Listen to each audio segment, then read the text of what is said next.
My BIL stole my identity and piled up $50,000 in debt on multiple credit cards with my MIL's blessing. So when I pressed charges, she backed him in court and later tried to destroy my career by emailing clients claiming I was a criminal. Imagine discovering your identity has been stolen, only to find out it was your own brother-in-law who did it. But what truly gutted me was when my mother-in-law, who knew everything, then testified against me in court and later tried to completely destroy my career. This wasn't just about money. It was a betrayal that ripped my family apart. My name is Harvey, I'm 38, and my life has been a living nightmare these past few months. All because of someone I once trusted, my brother-in-law, Shaw, who's 42. I'm still reeling from it all, but I just need to get this off my chest. Maybe some of you out there can offer advice, or just tell me I'm not crazy for how I've handled this. It all started when a thick, official-looking envelope arrived from my bank.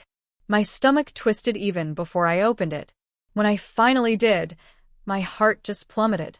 It said I owed $50,000 across multiple credit cards. $50,000. At first, I thought it had to be a mistake. I've always been so careful with money. I pay my bills on time. I don't live beyond my means. There was no way I had 5 maxed-out credit cards I didn't even remember applying for. I called the bank immediately, ready to set them straight. After an eternity on hold and answering a million security questions, the representative dropped a bombshell. These cards were opened under your name and social security number over the last 2 years. I felt like I'd been punched in the gut. How? How was this even possible? I never applied for them. I never got any notifications. Nothing. That's when the horrifying truth hit me. Someone had stolen my identity. Initially, I figured it was some random scammer, maybe a data breach or a phishing scam I'd fallen for. But as the bank's fraud department dug deeper, they uncovered something far worse. All the purchases on these cards were local. Groceries, gas stations, even a PlayStation 5, all bought right here in my city. And suddenly, the pieces started clicking into place. Scrolling through pages of charges, one in particular caught my eye, a local auto repair shop. I recognized the name. I'd driven past it countless times, but I'd never taken my car there. Curious, I called the shop and asked if they had any recent records under my name. After some back and forth, they confirmed it. Someone had recently paid for work on a black Ford truck. Definitely not my vehicle. I didn't know anyone with a truck like that, or so I thought. Later that evening, I was venting to my wife, Sienna, who's 35, when I mentioned the auto shop. She just froze. "Wait," she said, "Shaw drives a black Ford truck." My stomach turned. I desperately wanted to believe it was a coincidence, but a cold dread was settling in. I started mentally putting things together. Shaw had been acting weird around me for months. Jumpy. Always leaving the room when I walked in. Little things that seemed insignificant at the time now screamed suspicious. Determined to get answers, I asked the auto shop if they still had security footage from that day. Thankfully, they did. The manager let me come in to view it. And when I saw that footage, my blood ran cold. There was Shaw, standing at the counter, handing over what looked exactly like one of my credit cards. It wasn't my imagination. To be absolutely sure, I checked with a nearby electronics store where another suspicious charge had occurred. Sure enough, their security footage showed Shaw again, this time leaving with a PlayStation 5 tucked under his arm. I confronted him the next day. At first, he played completely dumb, swearing he had no idea what I was talking about. But when I mentioned the security footage, his face went white. I told him I was going to the police, and that's when he broke. He admitted everything. Opening the cards, making the charges, even forging my signature on documents. He tried to claim he meant to pay it back eventually, but we both knew that was a lie. That's when he let slip the worst part. My mother-in-law, Annie, 67, had known the entire time. Apparently, when Shaw first suggested the idea, she told him it was fine because family helped each other out. Hearing that was almost worse than finding out Shaw had stolen from me. The bank was able to cancel the cards and flag everything as fraud, but the damage was done. My credit score had taken a massive hit. Even though the debt wasn't technically mine anymore, the whole ordeal left me feeling utterly violated. This wasn't just about the money. It was about the betrayal. Someone I trusted, someone who looked me in the eye for months, had been secretly destroying my financial stability. Once the bank confirmed the fraud, I faced a horrible choice. Let it go, and Shaw would walk away without consequences, leaving me to deal with the fallout. Or press charges, which meant he could face jail time, but it would drag my family through a legal nightmare. I won't lie, I hesitated. Part of me wondered if I was overreacting. Maybe I should just let it slide for the sake of family harmony. But then I thought about how easily this could have ruined my life. What if the bank hadn't believed me? What if I'd been stuck with that debt? What if he'd done even more damage before I caught him? In the end, I decided to press charges. And that's when the real chaos began. Annie called me screaming, telling me I was destroying the family and that jail would ruin his life. She kept insisting he'd learned his lesson and I needed to forgive and forget. But here's the thing. He only learned his lesson because he got caught. If I hadn't found out, he would have kept doing it. Then Shaw called me, screaming just as loud. I just told him, it's not that big of a deal. Jail is only temporary. Sienna has been caught in the middle of all this, and it's been incredibly hard on her.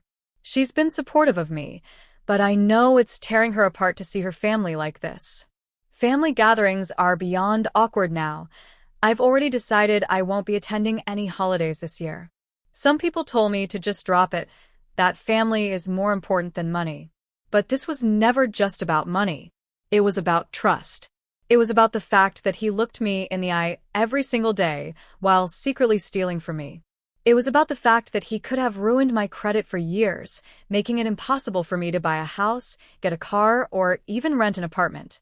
I've since frozen my credit, signed up for identity theft protection, and lawyered up. The police are involved, and the case is moving forward. My brother-in-law is panicking. My mother-in-law is guilt-tripping me nonstop. And honestly, I don't care. Actions have consequences. He made his choices, and now he has to face them. A few months passed since I pressed charges against Shaw, and things got incredibly complicated. I honestly didn't expect everything to unravel the way it did. I figured the police would take my statement, the bank's fraud report would back me up, and Shaw would just face whatever consequences came his way. I knew there'd be tension with my in-laws, but I totally underestimated how messy things would get. First off, the legal process was agonizingly slow.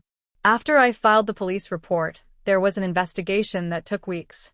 Officers collected evidence from the bank, the auto shop, and the electronics store.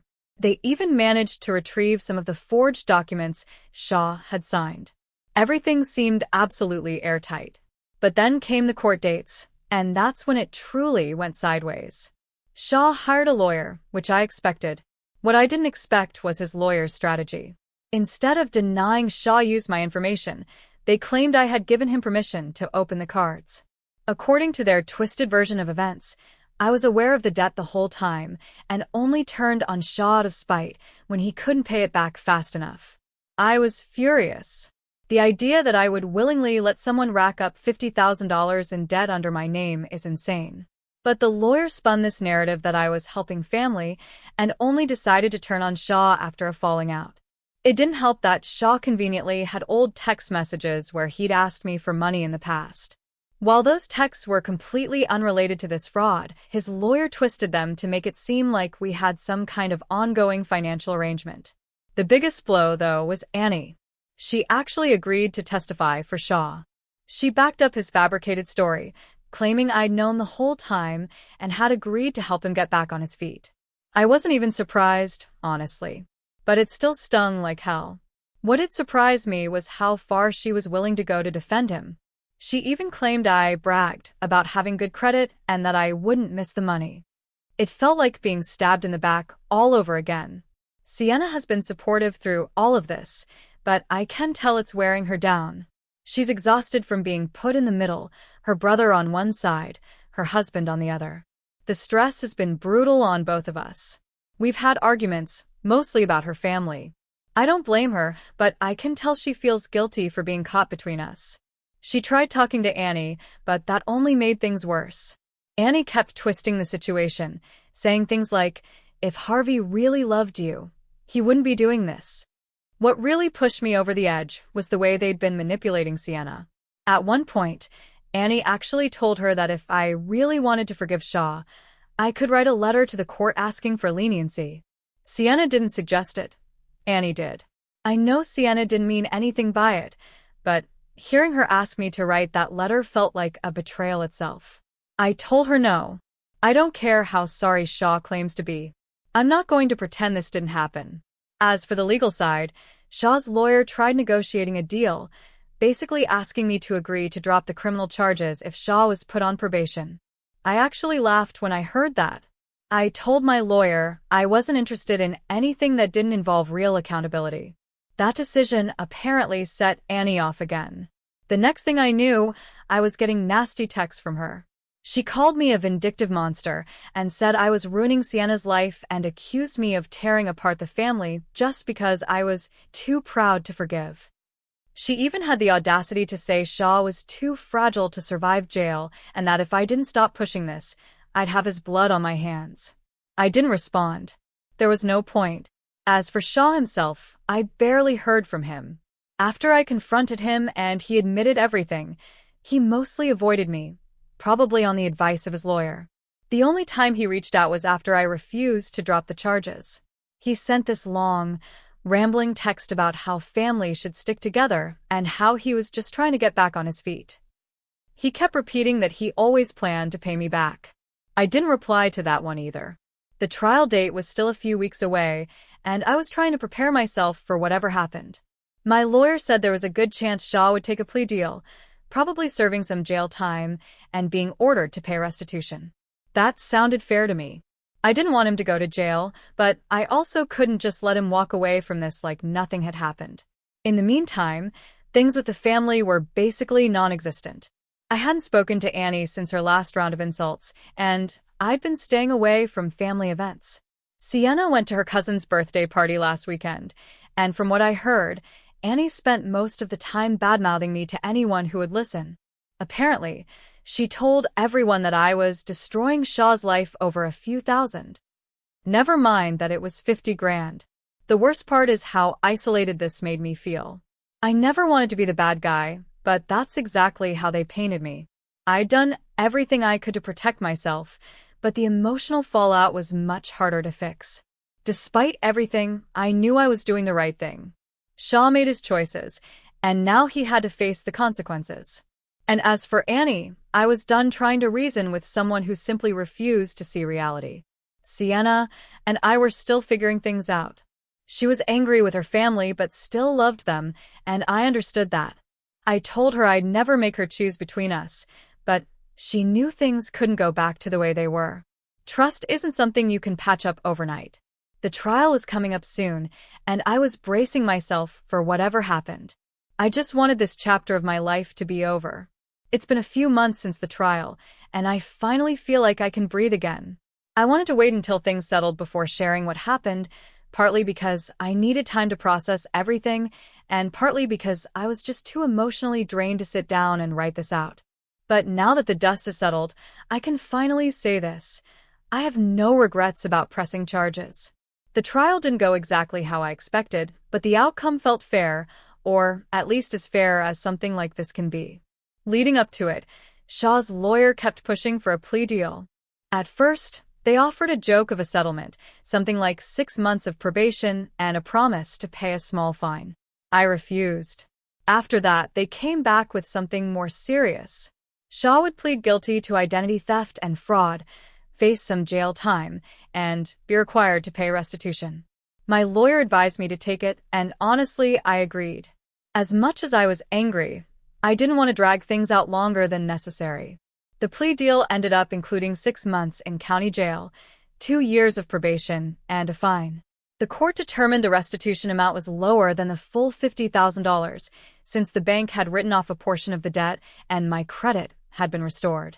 I wasn't thrilled about that part, but I accepted it. At that point, I just wanted it to be over. The sentencing was incredibly tense. Annie was there, of course, and she didn't hold back. As soon as the judge announced the sentence, she started sobbing. Loud, dramatic sobs that filled the courtroom. I'd expected that, But what I didn't expect was for her to turn to me right there in the courtroom and hiss, "I hope you're happy." Shaw didn't say much.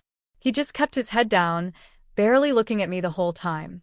Later that night, Annie left me a voicemail, nearly 5 minutes long, where she unloaded everything she'd apparently been holding back. According to her, I was heartless, vindictive, and trying to destroy her family. She claimed I had humiliated her and ruined Shaw's future over a simple mistake. The whole thing was exhausting. I didn't respond. In the weeks after the sentencing, things with Sienna were complicated. She'd been supportive throughout this whole mess, but I know it's been incredibly hard on her. Her family had practically turned her into a pariah for siding with me. Annie made sure of that. At one point, Annie actually told Sienna that she was choosing her husband over her blood, as if that's some kind of betrayal. I think what hurt Sienna the most wasn't just her mom's reaction. It was Shaw. After the sentencing, Sienna tried to reach out to him. She didn't expect some heartfelt apology, but she thought maybe he'd show some remorse, or at least acknowledge how much stress he'd caused.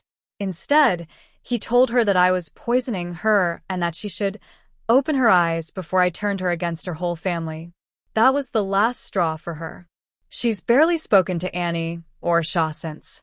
It's been hard on her, especially with holidays rolling around. But I think cutting them off has also been a relief. For the first time in months, our home doesn't feel like a war zone. As for Shaw's jail time, he ended up serving about 4 months before getting released early for good behavior. I won't pretend I was thrilled about that, but honestly, I've stopped wasting energy being angry. He's still on probation, and he's still required to pay the fine, though I'm not exactly holding my breath on that. What surprised me most through all of this is how much perspective I've gained. For a while, I was stuck in this mindset that pressing charges was about revenge. Like I needed to win somehow to feel justified. But looking back, it was never about that. It was about standing up for myself. It was about not letting someone manipulate me into feeling guilty for protecting what I worked hard for. Annie still refuses to admit that Shaw did anything wrong. From what I hear, she's convinced herself that I set him up, which is just ridiculous. I doubt she'll ever take responsibility for enabling him or for encouraging him to steal from me in the first place. But honestly, I've stopped caring what Annie thinks. I spent months trying to understand her twisted logic, trying to find some way to fix things. But now, I realize you can't fix something when the other person refuses to believe they did anything wrong. Sienna and I are still healing from all of this.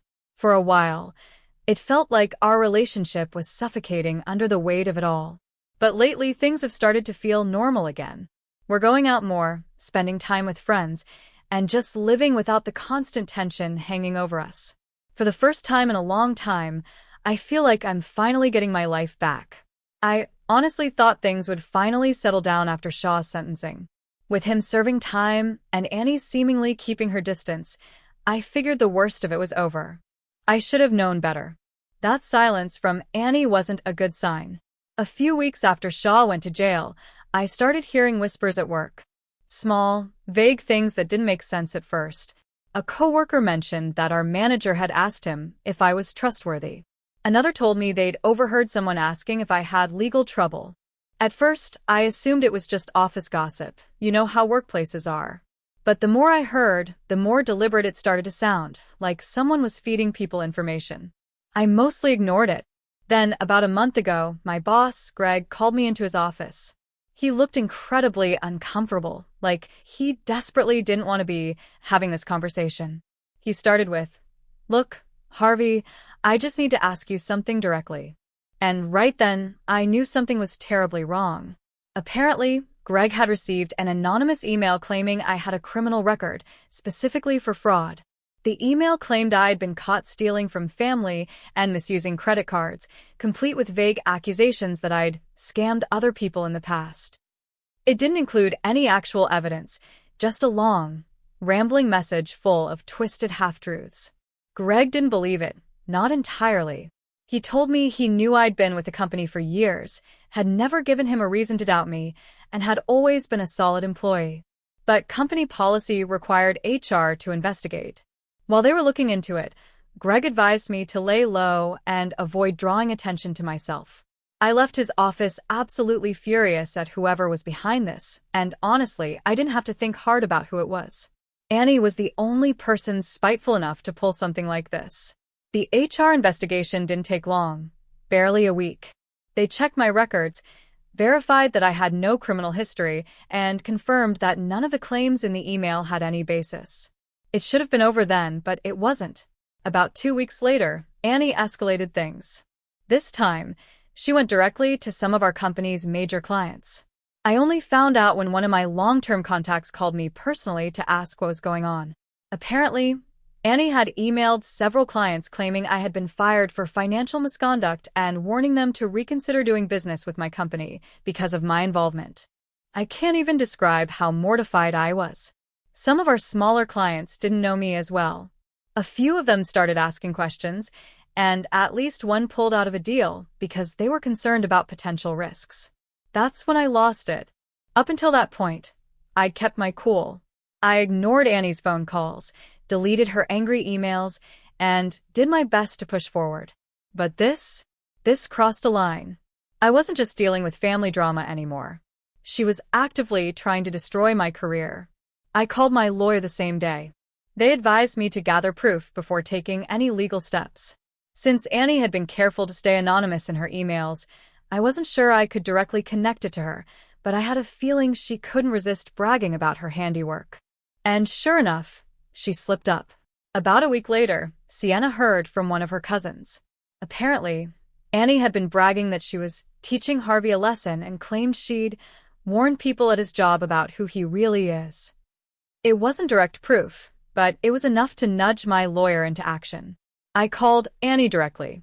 The second she answered, she started laying into me, saying this was all my fault and that I was ruining Shaw's life.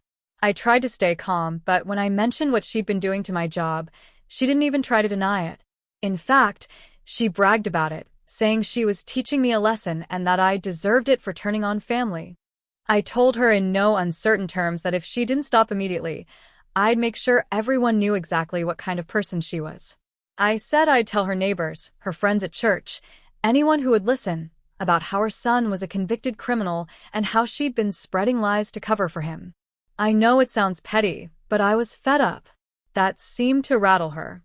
She backpedaled, claiming she was just worried about her family and didn't mean to cause trouble. I didn't believe a word of it. As for Annie, she seems to have finally backed off. I haven't heard from her since that phone call, and Sienna says her mom has been sulking quietly instead of lashing out. I don't trust that this is the end of it, but for now, things have calmed down. Sienna is still feeling torn. As much as she's angry at her mom, it's still hard for her to fully cut ties. I know she misses how things used to be, even if those memories are tainted now. I've tried to be patient with her. This whole mess hasn't been easy for either of us, but I'm proud of how she stood by me through it all. I've realized now that people like Annie will always find a way to justify their behavior. In her mind, Shaw's mistakes weren't really his fault. They were mine because I refused to let it slide. She convinced herself that I deserved whatever happened next, no matter how cruel or unfair. The fallout from her sabotage took longer to fix than I expected. I had to personally reach out to clients, reassuring them that I was still trustworthy. Thankfully, most were understanding, especially when I explained what had really happened. Still, the damage lingered. I lost a few deals during that period. I doubt I'll ever get them back. Annie never apologized. Not that I expected her to. The last time I saw her was at a distant cousin's wedding. She glared at me from across the room like I'd personally ruined her life. Honestly, I barely cared. I've accepted there's no fixing things with her. She's too wrapped up in this delusional belief that Shaw is some innocent victim and that I'm the villain who put him in jail. As for Shaw, he's been quiet since getting out. He's still dragging his feet with the probation. Sienna is still dealing with the emotional fallout. Despite all of this, we're getting better.